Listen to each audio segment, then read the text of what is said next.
Welcome back to Fluent Harbor, the place where English comes alive, one story at a time. Today, we have a very special story for you. It is warm, it is real, and it will stay with you long after it ends. We are going to follow a young woman named Maya. She lives in a big, busy city, and every single day she wakes up and chooses to make it count. This is her story, and in many ways, it might feel like yours too. The morning. Maya's alarm went off at 6:30 in the morning. She did not hit snooze. She sat up slowly, took a deep breath, and smiled. She walked to her window and pulled open the curtains. The sunlight came rushing in, warm and golden. She loved that moment. It made her feel like the day was already saying hello. Maya went to the bathroom, took a quick shower, and came back feeling fresh and awake. Then she went to the kitchen to make breakfast. She blended a smoothie every morning. Bananas, strawberries, a little yogurt, and a spoon of honey. She said it tasted like happiness in a glass. While she sipped her smoothie, she picked up her phone and opened her calendar. Today was going to be a full day at work. Meetings, deadlines, emails, all of it. But she was ready. Then she saw a message from her boyfriend, Daniel. They had been together for almost 2 years. His message was short but sweet. It said, "Good morning, Maya. Have an amazing day. Can't wait to see you tonight." She laughed softly to herself and typed back, "Same to you." She put her phone down, finished her smoothie, grabbed her bag, and walked out the door. Work and its challenges. Maya worked as a project coordinator at a technology company in the city. Her job was not easy. There were tight deadlines, long meetings, and sometimes unexpected problems. But she loved it. She loved working with people. She loved solving problems. She arrived at the office at 8:30 in the morning and greeted her team with a warm smile.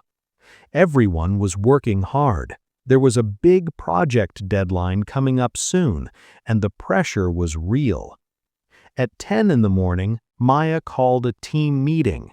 They sat around the table, shared updates, talked about the challenges they were facing, and came up with new ideas together. Maya was good at keeping people calm and focused. She had a way of making people believe in themselves and believe in the team. During a short break, Maya sat quietly with her coffee and thought about something bigger. She had a dream, a quiet dream that she kept close to her heart. She wanted to start her own company one day. She wanted to build something that would make people's lives easier, simpler, and better. That dream pushed her forward every single day. It made every long meeting and every hard deadline feel worth it. Lunch with a good friend. At 12 o'clock, Maya stepped away from her desk and met her best friend, Priya, for lunch. They went to a small cafe just around the corner, a cozy little place with soft music and big windows. They ordered sandwiches and fresh salads and sat down together. And they talked the way only best friends can talk. They talked about life, about dreams, about funny memories from their university days. Priya had been Maya's closest friend for many years. She had been there through the hard times and the good times, every single one. Priya leaned forward and asked, "So, are you and Daniel doing anything exciting this weekend?" Maya smiled, a slightly nervous smile. She said, "Actually, yes. We are driving out to visit his parents. It is a bit scary, to be honest, but I am also really excited to meet them properly." Priya nodded with a big grin. She said, "You are going to be wonderful. They will love you, I promise." Maya laughed. "I hope you are right." They finished their lunch, hugged, and went back to their busy days. But that small moment, that lunch, that laughter, it gave Maya energy to carry through the afternoon. The afternoon push. Back at the office, Maya got straight to work. There were problems to fix, emails to answer, and small fires to put out, as there always are. But she handled each one carefully. She did not panic, she did not rush, she just took one step at a time. And slowly, surely, things got done. By 5 in the afternoon, she felt it, that quiet sense of satisfaction, the kind you feel when you have done a good job and you know it. She was packing up her things when her manager, Mr. Wilson, walked over. He looked pleased. He said, "Maya, great work today. I actually want to speak with you about something. There's a new project coming in, and I think you would be the right person to lead it." Maya looked at him. She felt a little flutter of excitement in her chest.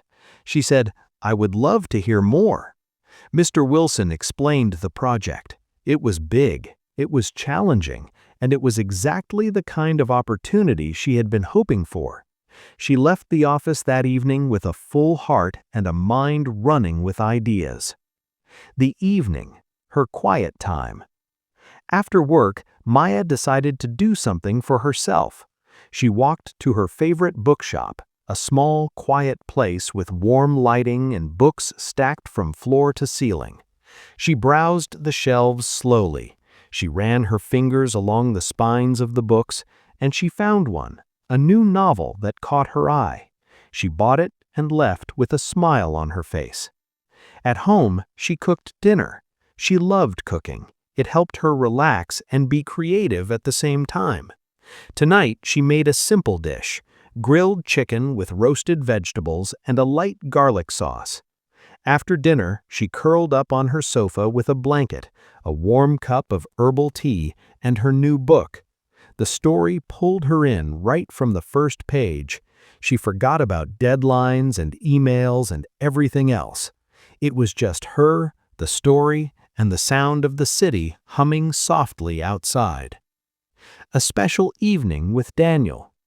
Around 8 in the evening, Daniel arrived at her apartment. He knocked, she opened the door, and he walked in holding a small box. He said, "I remembered you said you loved this." He opened the box. It was chocolate mousse from her favorite bakery. She laughed. "You remembered." They sat together on the sofa, ate the chocolate mousse, and watched a movie. It was a simple evening, but it was exactly what Maya needed. After the movie, they talked. Daniel looked at her and said, "You know, I really believe in what you were trying to do. Your dream to build your own company. It is not just a dream, Maya. It is going to happen. I know it." Maya felt something warm and steady in those words. She looked at him and said, "Thank you for believing in me, even when I forget to believe in myself." He held her hand, and they sat quietly together for a little while, comfortable in the silence. Night reflections. Before bed, Maya sat at her desk and opened her journal. She did this every night. It was her ritual, her way of letting go of the day. She wrote about the morning light, about the meeting, about what Mr. Wilson had said. She wrote about lunch with Priya, about Daniel's chocolate mousse, about the book. She wrote, "Today was a good day, not perfect, but good, and that is enough." She closed the journal, turned off the light, and lay down. As she closed her eyes, she thought about tomorrow, about the new project, about her dream, about everything still to come. She smiled quietly to herself, and slowly she drifted off to sleep. The weekend visit. Saturday morning arrived quickly. Maya and Daniel packed a small bag and got in the car. They were driving to visit their parents, the Thompson family, who lived in a quiet little town about an hour from the city. Maya was nervous. She kept adjusting her hair in the mirror. Daniel glanced at her and said, "Stop worrying. They are going to love you." She said, "You cannot possibly know that." He said, "Yes, I can, because I love you, and I know them." That made her laugh, and it helped. When they arrived, Daniel's parents, Mr. and Mrs. Thompson, opened the front door before they even knocked. His mother pulled Maya into a warm hug right away. His father shook her hand and said, "We have heard so much about you. Welcome." It was the best start she could have hoped for. They spent the day together, walking through the town market, picking fresh vegetables, tasting homemade jams, and sitting by a small lake for a while. Maya listened to stories about Daniel as a little boy. She laughed until her sides hurt. That evening, they all cooked dinner together. Maya stood in the kitchen with Mrs. Thompson, chopping vegetables and talking about recipes. It felt natural. It felt warm. Mr. Thompson told a story over dinner that made the whole table erupt in laughter. By the end of the evening, Maya no longer felt like a guest. She felt like part of the family. On the drive home, she leaned back in her seat and let out a long, slow breath. Daniel looked over and asked, "So, how do you feel?" She said, "I feel like I just found more family." He smiled. "I told you." Chasing the dream. Back in the city, Maya threw herself into her work, both at the office and in her own time. She had enrolled in evening classes on business and entrepreneurship. They were held twice a week, and she never missed one. The classes were not easy. There was a lot to learn: how to plan a business, how to find investors, how to build a team, how to survive failure. But she loved every bit of it. One evening after class, she stayed behind to speak with the instructor, a man named Mr. Okonkwo, who had built and sold 3 companies in his life. Maya asked him, "How do you know when an idea is good enough to build a business around?" He looked at her and said, "You do not, but you build it anyway, and you learn faster than you ever thought possible." She wrote that down. She never forgot it. Over the next few months, Maya began working on her idea in her spare time. She researched the market. She talked to people. She made a plan, small at first, then bigger. She was tired. She was sometimes overwhelmed, but she kept going. And slowly, the dream began to look less like a dream and more like a real possibility. New interests, new connections. During this time, Maya also made space for new things in her life. She had always wanted to try painting, and so she signed up for a weekend art class. She was not very good at first. Her lines were crooked and her colors were a little too bold, but she did not mind. She loved the feeling of creating something with her hands. She also joined a community garden not far from her apartment. Every Sunday morning, she went there to water plants, pull weeds, and sit in the quiet green space. It was in the garden that she met an older woman named Grace. Grace was retired. She had lived a full and adventurous life, and she had stories that could fill many books. They became friends, unlikely, warm, real friends. Grace always said, "Maya, the secret to a good life is very simple. Stay curious and never stop planting seeds." Maya loved that. She wrote it in her journal. The proposal. On a quiet Saturday evening, Daniel took Maya to a small rooftop restaurant in the city. It was not loud or crowded. It was exactly the kind of place they both loved: simple, honest, and beautiful. They had dinner. They talked and laughed. Maya did not notice anything unusual. She was just happy to be there with him. After dinner, Daniel stood up. He looked at her, truly looked at her, with something serious and gentle in his eyes. He said, "Maya, I have been thinking about this for a long time. You are the person I want to wake up next to every morning. You are the person who makes me want to be better. And I cannot imagine my life, not even one day of it, without you." He reached into his jacket and took out a small velvet box. He got down on one knee. He opened the box, and inside was a beautiful ring. Simple, elegant, perfect. He said, "Will you marry me?" Maya's eyes filled with tears. Her hand went to her mouth. She could not speak for a moment. Then she said, very quietly, but very clearly, "Yes, Daniel, yes." He stood up, slipped the ring onto her finger, and held her close. Around them, a few other guests began to clap. That night, they called their families. Her mother cried. His mother cried.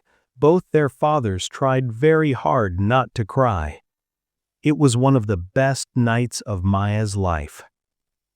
Planning the wedding. The months that followed were wonderful and a little bit crazy. Maya and Daniel wanted their wedding to feel like them, natural, warm, and full of joy. They chose a vineyard outside the city as their venue. Rolling green hills, rows of grapevines, and a wide open sky.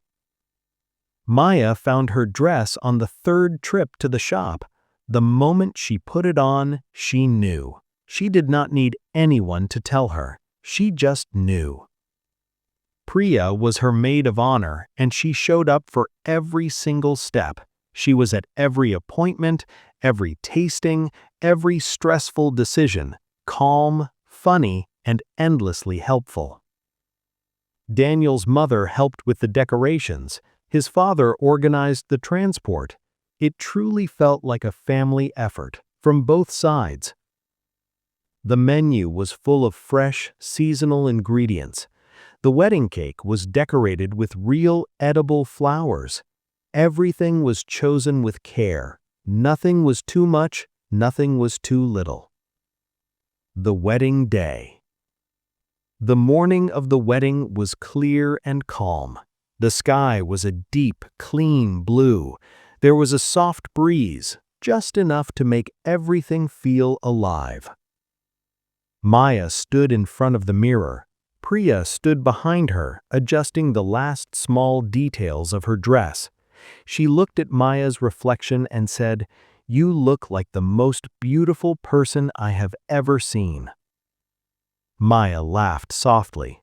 "You have to say that. You are my best friend." Priya said, "I am saying it because it is true." Her father knocked on the door. He walked in, saw his daughter, and stopped. For a moment, he could not say anything. Then he simply offered her his arm, and together they walked toward the aisle. When Maya appeared at the top of the path and began to walk, Daniel looked at her, and his whole face changed. He looked like the happiest person in the world. The ceremony was quiet and heartfelt. They read their vows to each other, words they had written themselves, words that were honest and loving and real. The reception was joyful. There was music and dancing and so much laughter. Their first dance together was slow and close, and for those few minutes it felt like the whole world stopped. The evening ended with fireworks rising over the vineyard, bright and golden and beautiful. As they drove away together, Maya looked out the window at the sky and thought, "This is real. This is my life, and it is everything." The honeymoon. They flew to a small tropical island for their honeymoon. 2 weeks of warm sun, clear water, and no alarm clocks. They swam in the sea, they went snorkeling and saw bright, colorful fish and coral reefs that looked like something from a painting.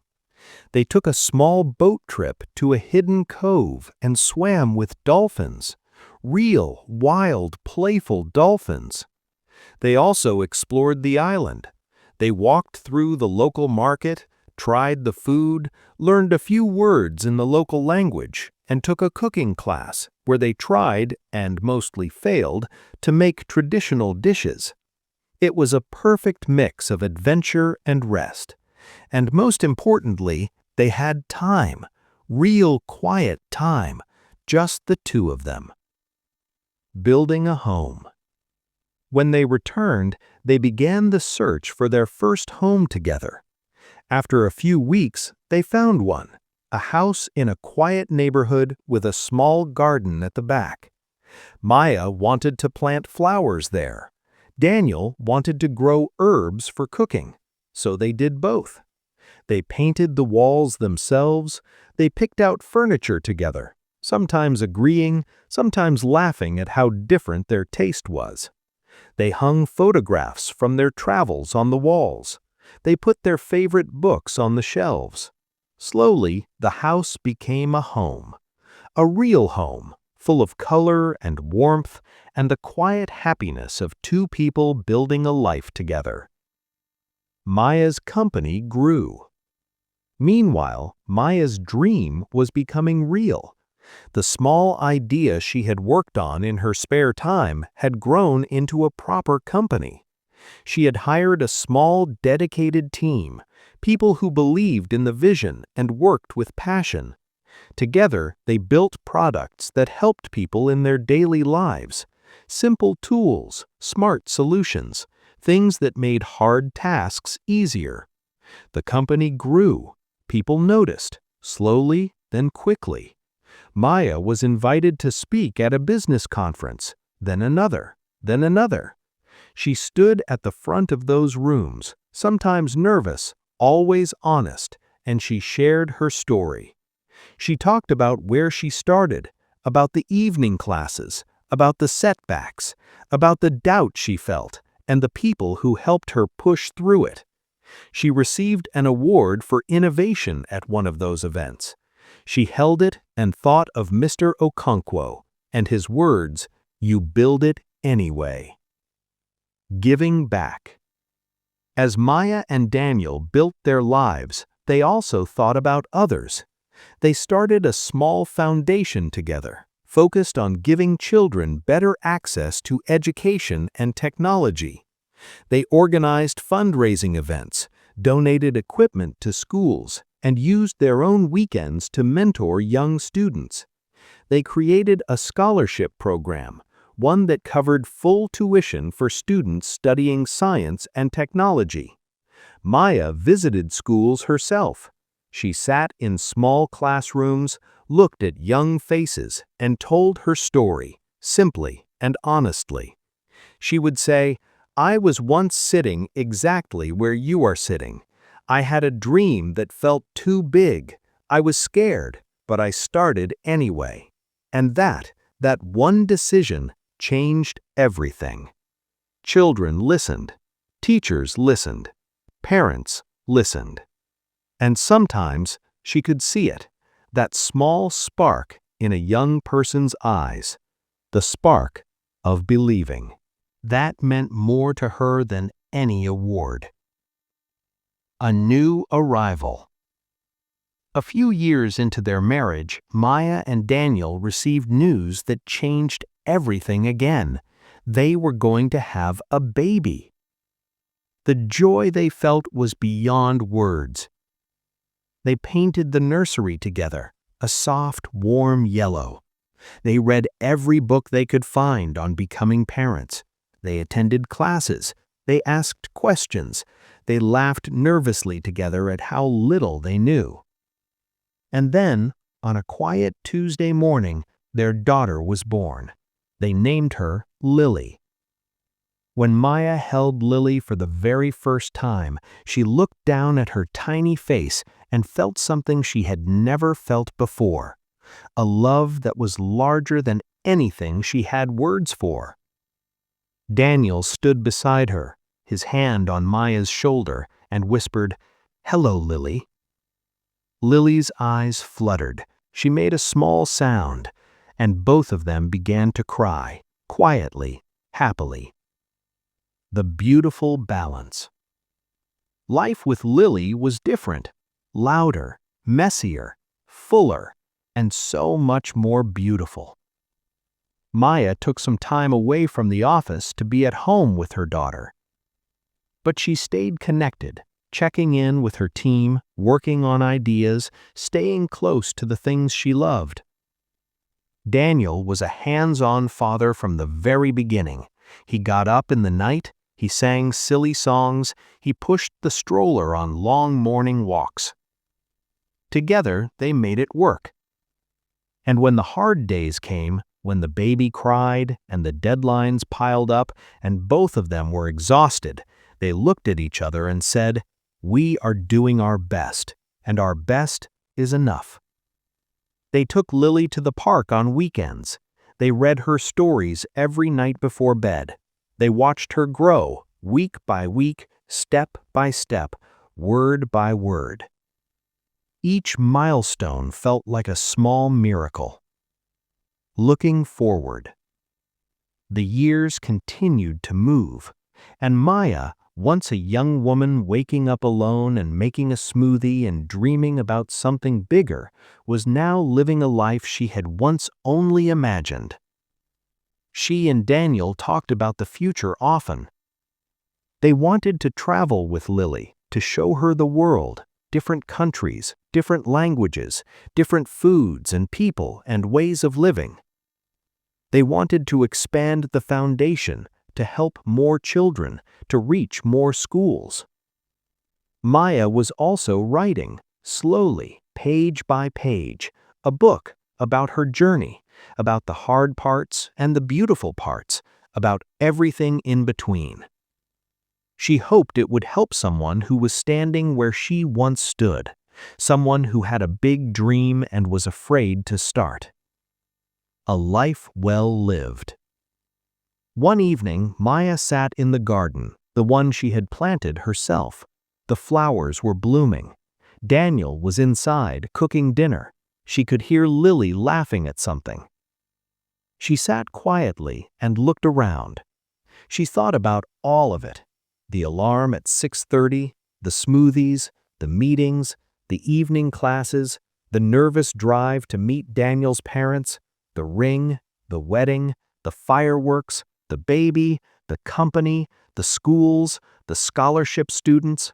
She thought about Grace from the community garden, about Mr. Okonkwo's words, about Priya's laughter, about her father's face when he walked her down the aisle. She thought, "I did not do everything perfectly, not even close, but I tried and I kept going, and the people around me helped me when I could not." She picked up her journal, she still kept one, and she wrote a single line. A good life is not the one without problems. It is the one where you keep choosing to move forward, and you are lucky enough to have people who move with you. She closed the journal. She looked up at the evening sky, and she smiled. And that, dear friends, is the story of Maya, a woman who woke up every morning with purpose, who worked hard, loved deeply, dreamed boldly, and gave back generously. Her story is not about being perfect, it is about being present. It is about choosing to try, even when you are not sure, especially when you are not sure. And here at Fluent Harbor, that is exactly the kind of story we love to tell. Because stories like Maya's, they remind us of something important. That life, real life, is beautiful, not just in the big moments, but in the small ones too. The morning light, the lunch with a friend, the quiet evening with someone you love. Those are the moments that make a life. Thank you so much for listening today. If this story made you feel something, share it with someone who needs to hear it.